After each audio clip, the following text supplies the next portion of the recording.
Harka fuunee ashamaa dhaggeeffattoota keenya chaaniin keessan kokkobtuu barnoota afaan oromoo isinii qopheessinee jirra. Mata dureen keenya irraa waa'ee gadaan fi bokkuu oromoo shanan akkasumas odaa shanan oromoo kan ilaallu ta'a.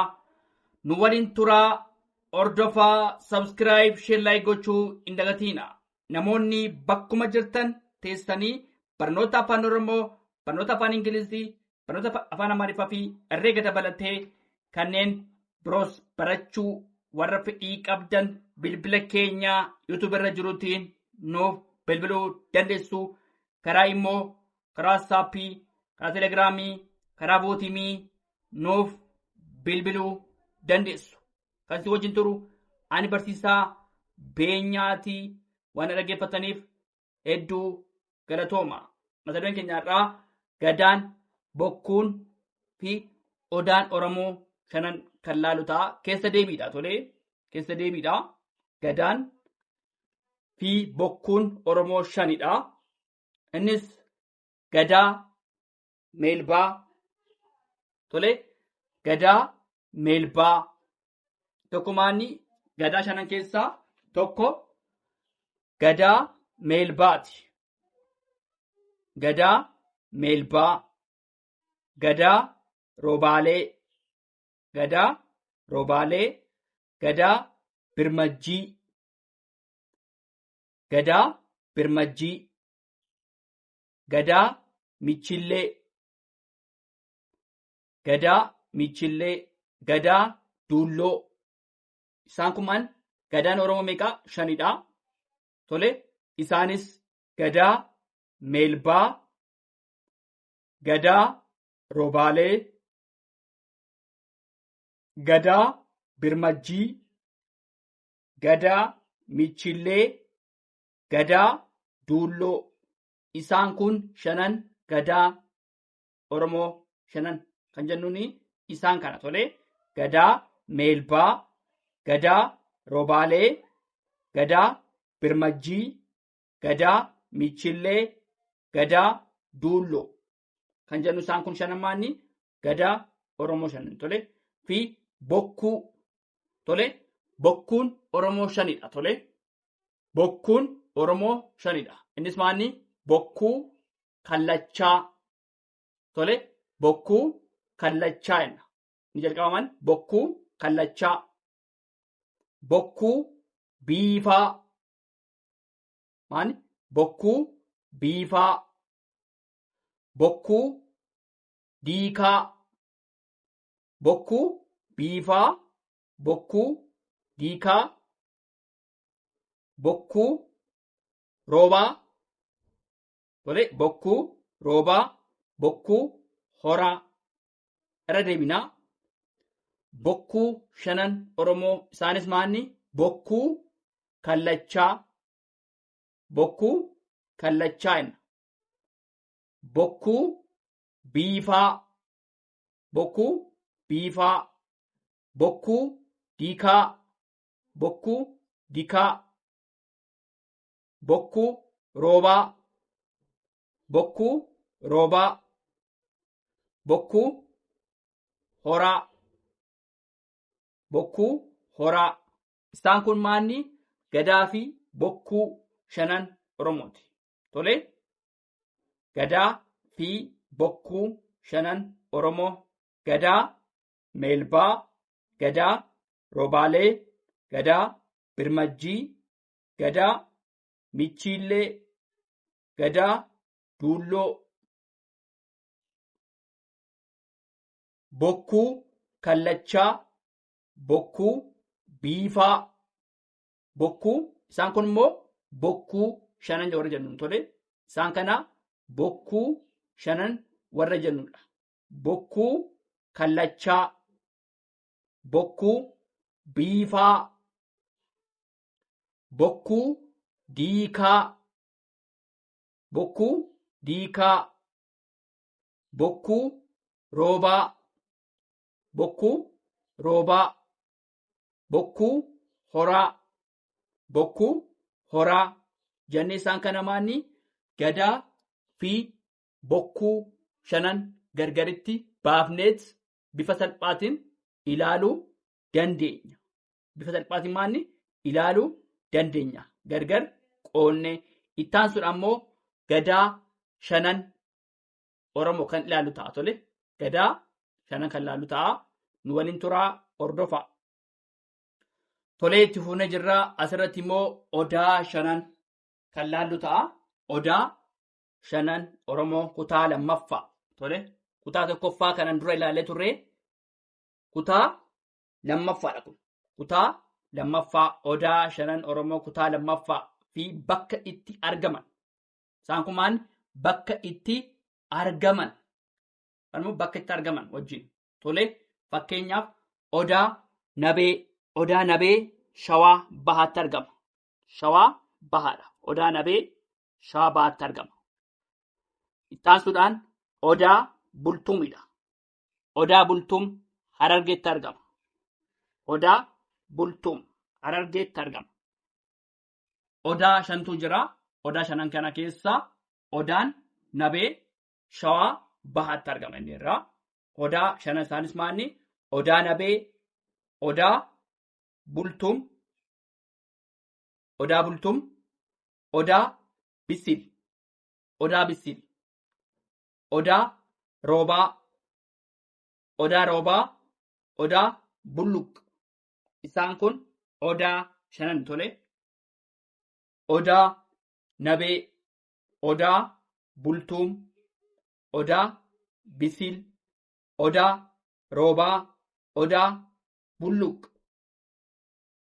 Isaan kun odaa shanan fi bakka itti argaman yommuu ilaallu immoo fakkeenyaaf odaa nabeen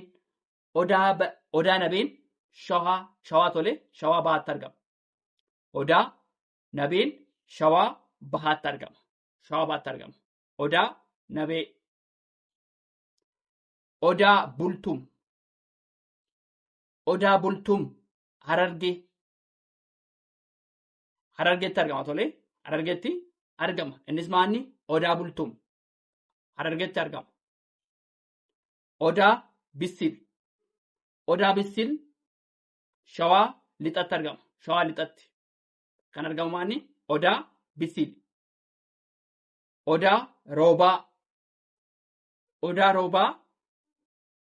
baaleetti argama tole. Baaleetti argama. Ni dhuma odaa bulluq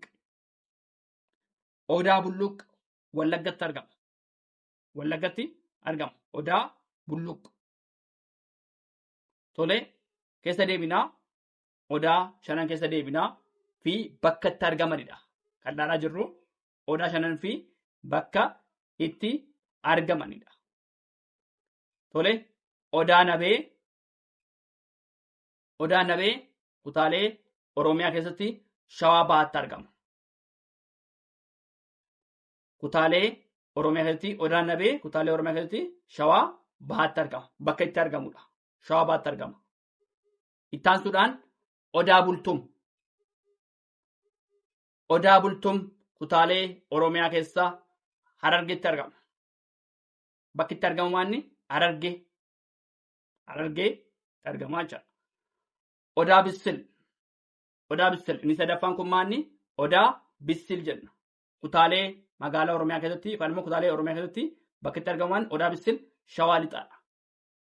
Shawaa lixatti argama. Innis maanni odaan bisil shawaa lixatti argama. Bakki itti argamu odaa roobaati. Inni afuraffaa maanni odaa roobaati. Odaa roobaa Baaleetti argama. Tole kutaalee Oromiyaa keessatti maanni Baaleetti argama. Baaleetti argama. Odaa inni dhumaa odaa bulluq. Inni shanaffaa maanni odaa bulluq. Kutaalee Oromiyaa keessatti Wallaggatti argama. Isaanis odaa shanii fi bakka itti argamanidha. Bakka itti argamanidha. Odaa nabee shawaa bahaa jenneerraa. Odaa bultuum Harargeedha. Odaa bisil shawaa lixa. odaa roobaa baalee odaa bulluq wallaggatti kan argamu ta'a. Tole itti fufnaa dhaggeeffadhaa nu waliin turaa. Tole itti fufnee jirraa asirratti immoo mammaaksaan hiikuu. Tole mammaaksaan hiikuu kutaa lammaffaadha kan laallu. Tole maayinaa mammaaksaan hiikuu kutaa lammaffaa. Mammaaksaan hiikuu kutaa lammaffaadha. Tole akka ebeluun sirbaan morma nama jallisa. Tole akka ebeluun sirbaan morma nama jallisa. Maanni akka ebeluun sirbaan morma nama jallisaa. Kan immoo deebii kanamaan mammaaksan gaafa hiiknu maanni akka mana ofii malee akka ollaatti hin bulan. Tole akka ebeluun sirbaan morma nama jallisa. Akka mana ofii malee akka ollaatti hin bulan. Isa qooxiin buusaatti isa ukaa buuste kan biroon dabaladhaan kan ofii nama dhabsiisa. Maanni kan biroon dabaladhaan kan ofii nama dhabsiisa.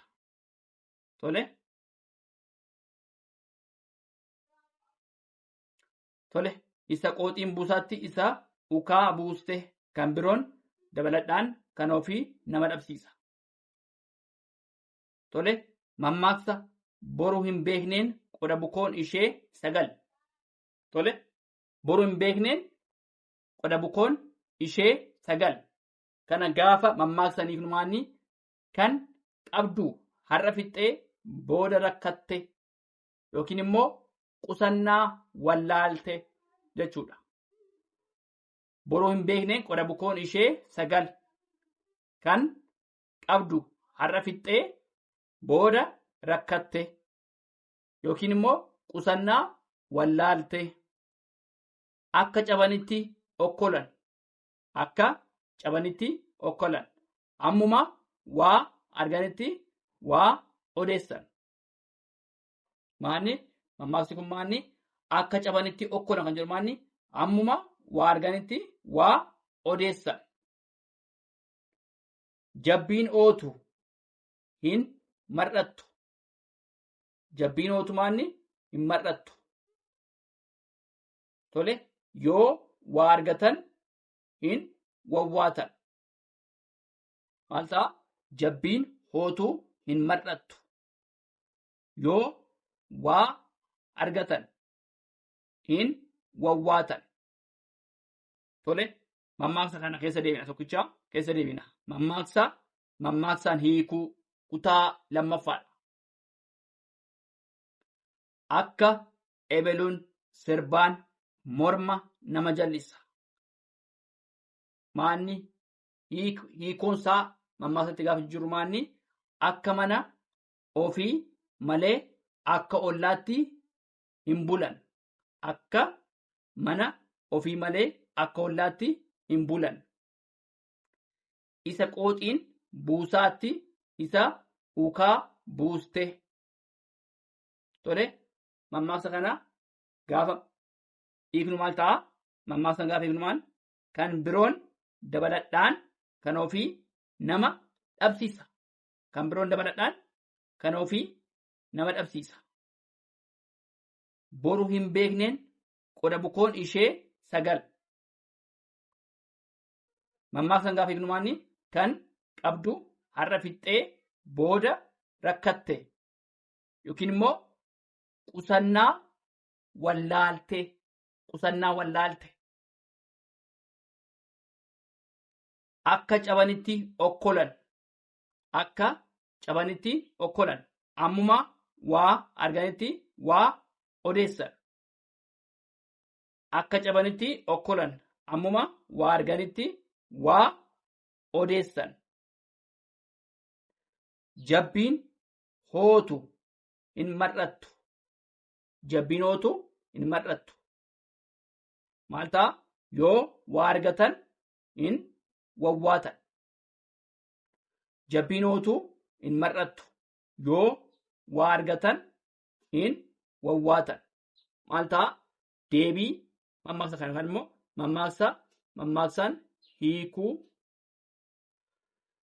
Tole kana fakkaataa waan dhaggeeffataniif hedduu galatoomaa.